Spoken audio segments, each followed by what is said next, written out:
In Veneto il 7,2% della popolazione rinuncia alle cure mediche per motivi economici, con quasi 1 su 4 che ha più di 65 anni e pari al 22,3% della popolazione, numero questo degli anziani cresciuto in 10 anni del 33%. Il disagio che ci viene segnalato dai nostri cittadini, dai nostri pensionati, è la difficoltà nell'accedere alle cure. C'è un tema costi, il super ticket sta incidendo pesantemente sulle tasche dei pensionati che già hanno pensioni basse. Sappiamo che 2/3 dei nostri pensionati vivono con meno di 1.000 euro al mese.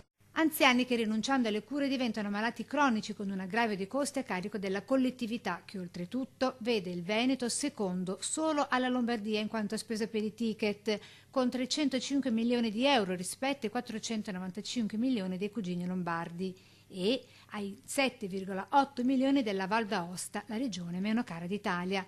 A dirlo la ricerca IRES della CGIL con i dati Istat. E il super ticket incide, tant'è che scoraggia nell'accedere alle prestazioni. Ma non basta, il problema si aggrava con gli anziani soli perché nubili, divorziati o vedovi, un popolo di oltre 421.000 persone, sulla scia della Lombardia, dell'Emilia Romagna e dell'Abruzzo che nel 2019 elimineranno questo super ticket, i sindacati chiedono altrettanto per il Veneto. Anche perché molto spesso il ticket in aggiunta ai super ticket rende meno conveniente rivolgersi alle strutture pubbliche perché i costi, penso alle analisi del sangue, i costi presso il privato diventa concorrenziale. Sindacato che nell'incontro urgente in regione previsto entro fine mese chiede inoltre per la spesa dei ticket si faccia riferimento al reddito ISEE. Il 4,9% dei cittadini veneti delle famiglie venete è in una condizione di povertà